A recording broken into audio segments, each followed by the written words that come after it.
Hello and welcome. You've found the Social Work Podcast. My name's Jonathan Singer, and I'll be your host as we explore all things social work.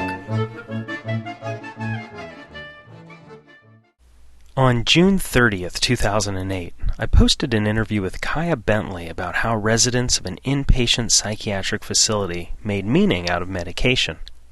It was the 42nd episode in 17 months, and the Social Work Podcast was going strong. But as many of you have noticed, it's been 3 months since the last podcast, and I've received quite a few emails from you asking essentially the same thing. Jonathan, what happened to the podcast? Well, after I posted the podcast with Kaya Bentley, I packed up my house in Pittsburgh, Pennsylvania and moved across state to Philadelphia.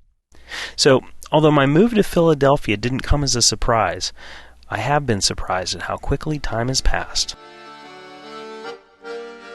Now, for those of you who live and listen outside of the United States, and Google Analytics tells me that there are quite a few thousand of you, I wanted to tell you a little something about my new hometown. Philadelphia was founded in 1682 by William Penn, an English Quaker. Philadelphia is known as the city of brotherly love in honor of its Quaker roots. Philadelphia is where the Declaration of Independence was adopted on July 4th, 1776. It's home to the Liberty Bell, Philly cheesesteaks, Benjamin Franklin, and of course, Will Smith. The greater Philadelphia region is also home to a number of accredited schools of social work, including Temple University, University of Pennsylvania, Bryn Mawr, Westchester, Widener, LaSalle, and probably some others that I haven't yet heard about. The Council on Social Work Education, the accrediting body for schools of social work in the United States, is hosting the 54th annual program meeting at the end of October right here in Philadelphia.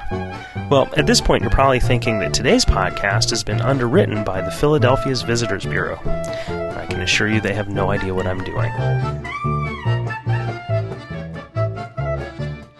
An interesting thing happened when the Social Work Podcast took this unexpected break.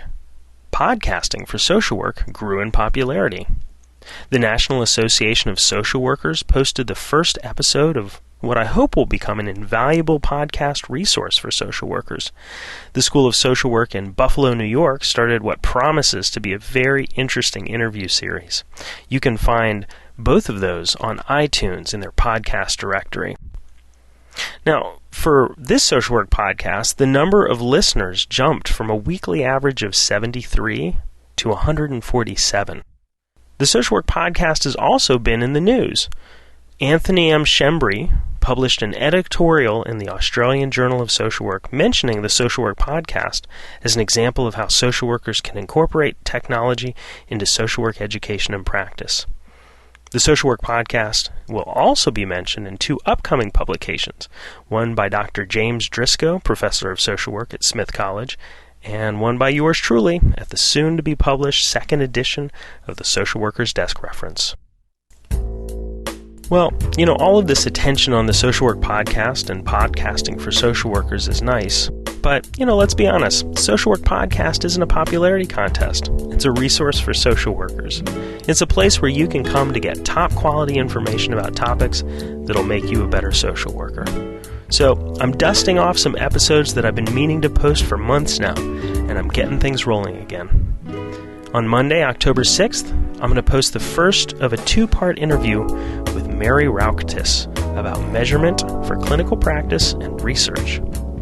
In November, I'm going to post an interview with Sean Eek on schizophrenia. And before the year's out, I will post podcasts about Miller and Rolnick's motivational interviewing, the DSM diagnosis borderline personality disorder, and a podcast on technology and clinical social work practice. Now, as always, I invite your suggestions for podcast topics. I know it's been a while since I've posted one, but I really do listen. If you have expertise in something that social workers should know about and would like to write an episode for the Social Work Podcast, please contact me to talk about the details.